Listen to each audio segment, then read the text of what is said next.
রক্ষক ভক্ষক না হয়ে বরঞ্চ রক্ষক রক্ষকের কাজটা করবে, অর্থাৎ জনগণের প্রত্যাশা পূরণ করবে, মানুষের বেসিক নিডসগুলো দেখবে, লুটপাট হবে না। এই হচ্ছে অঙ্গীকার। যেখানে অসুবিধে হচ্ছে আমাদের নেতৃবৃন্দের, নেতাকর্মীদের, আমি সেখানে দৌড়ে যাওয়ার চেষ্টা করেছি। অতএব সমস্যা হলে সেই সমস্যাটার সমাধানের কাজটাই আমার কাছে আসলে সেবা, এবং এই বর্তমান প্রেক্ষাপটে সেটাই রাজনীতি। আমাদের যে উদ্যোগগুলো, আমি এবং বাংলাদেশ জাতীয়তাবাদী দলের যে চিন্তাগুলো করছি, আমাদের দল করছে, সেটা হলো শিক্ষা ব্যবস্থায় বাংলাদেশে এটাকে বলা যায় ধসে পড়া একটা, কেননা মূল্যবোধ সম্পন্ন কারিকুলাম, বেসিক যে আমরা বলি বাংলা, ইংরেজি, অঙ্ক, ফিজিক্স, সায়েন্স, আপনি দেখবেন জিপিএ 4.5, কিন্তু তাদের যখন ইউনিভার্সিটিতে এসে পারফরমেন্স দেখবেন, তাদের ওই বিষয়ে আপনি পরীক্ষা নেবেন, তারা জিপিএ 5 অনুযায়ী কিন্তু তাদের সেই ধরনের আউটপুট আমরা দেখতে পাচ্ছি না। তাহলে নিশ্চয়ই কোনো একটা অসুবিধে হয়ে গেছে আমাদের শিক্ষার জায়গাটায়। সেটা ঠিক করবার জন্য বাংলাদেশ জাতীয়তাবাদী দলের চেয়ারম্যান জনাব তারেক রহমান 31 দফাতে তো ইঙ্গিত দিয়েছেনই, তিনি পলিসি টিম দাঁড় করিয়েছেন শিক্ষা নিয়ে, এবার বলছি স্বাস্থ্য চিকিৎসা নিয়ে। সেখানেও ধনী গরিবের যে একটা ভালো চিকিৎসা সেবা পাবার মধ্যে বৈষম্য, সেটা কিভাবে দূর করা যায়, সেজন্য তিনি এই চিকিৎসা নিয়ে পলিসি টিম দাঁড় করিয়ে, আপনারা এখন সেটার রিফ্লেকশন দেখতে পাচ্ছেন তার বক্তব্যে, যে আই হ্যাভ আ প্ল্যান।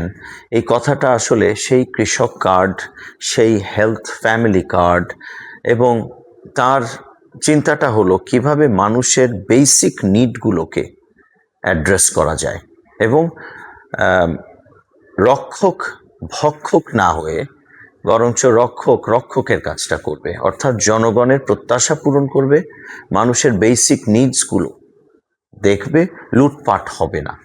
এই হচ্ছে অঙ্গীকার। সেখানে আছে আইন শৃঙ্খলা।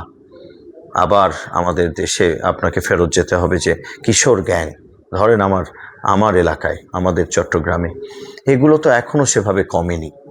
পানির অনেক অভাব আছে, জলাবদ্ধতা এক ধরনের সমস্যা, সুপেয় পানিরও একটা সমস্যা আছে আমাদের শহরে।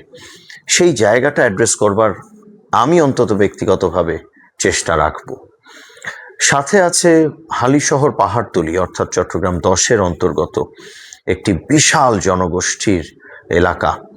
সেখানে এই সমস্যাগুলো তো আছে, চিকিৎসার জন্য কোনো ভালো হসপিটাল নাই, কোনো হসপিটাল নাই। আমার এটা খুব অবাক লাগে, 54 বছরে আমরা সেখানে কোনো চিকিৎসা সেবা দেওয়ার মতো কমপ্লেক্স অথবা হেলথ মেডিকেল হসপিটাল কিছুই দাঁড় করাতে পারি নাই। সেটা এবার করতেই হবে, সেই জায়গায় আমার চেষ্টা থাকবে। আমার চেষ্টা থাকবে যখন বলি, তখন আমি এটাকে বিশ্বাস করুন আমি মিন করি, না হলে বলতাম এটা আমি করবই। আমার চেষ্টা থাকবে মানে আমি আমার সর্বস্ব দিয়ে আমি এটার পেছনে আমার কাজকে ধাবিত করব। তারপরে হওয়া না হওয়া সেটা আরেকটি বিষয়। আমি এগুলোর জন্যই কাজ করেছি। আসলে কিভাবে আমি আমাদের মানুষকে জ্ঞানের আলোয় আলোকিত করতে পারি, যেখানে অসুবিধে হচ্ছে আমাদের নেতৃবৃন্দের, নেতাকর্মীদের, আমি সেখানে দৌড়ে যাওয়ার চেষ্টা করেছি। অতএব সমস্যা হলে সেই সমস্যাটার সমাধানের কাজটাই আমার কাছে আসলে সেবা, এবং এই বর্তমান প্রেক্ষাপটে সেটাই রাজনীতি, এবং সেভাবেই আমি দেখি। আর হলো রাজনীতি একটু অনেক সময় কথাটাকে ব্যাখ্যা করতে হয়, কিন্তু আমরা যখন ইবাদত করি, আমরা যখন প্রার্থনা করি, আমরা যখন ধর্ম পালন করি, আমরা সেটা দিয়ে বোঝাতে চাই যে আমরা ভালো মানুষ, এবং আমরা সৃষ্টিকর্তার আশ্রয় চাই, তার থেকে আমরা বরকত চাই, আমরা তার থেকে নেয়ামত এবং তার সুদৃষ্টি চাই, আমার সব কিছু যেন সুন্দর হয়। কিন্তু এই ভালো মানুষ হবার যে প্রক্রিয়া, সেখানে কতগুলো কথা বলা আছে যে অপরের উপকার করো, মানুষের সমস্যা হলে সেটার পাশে গিয়ে দাঁড়াও, তোমার দ্বারা যদি কোনো অবদান রাখা সম্ভব হয় সেটাকে তুমি প্রথমত গুরুত্ব দাও, নিজের লাভটাকে পরে দেখো। এই জায়গাটুকুর নামই আমাদের রাজনীতি। আবার এই জায়গাটুকুকে আলাদাভাবে দেখলে ধর্মীয় দৃষ্টিকোণ থেকে এটাই প্রার্থনা।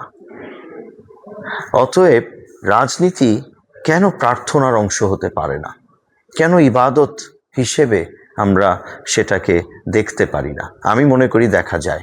সেজন্য রাজনীতি হতে হবে ইবাদতের অংশ, রাজনীতি হতে হবে সেবা সেবা, এবং রাজনীতি দেবার নেবার জন্য নয়।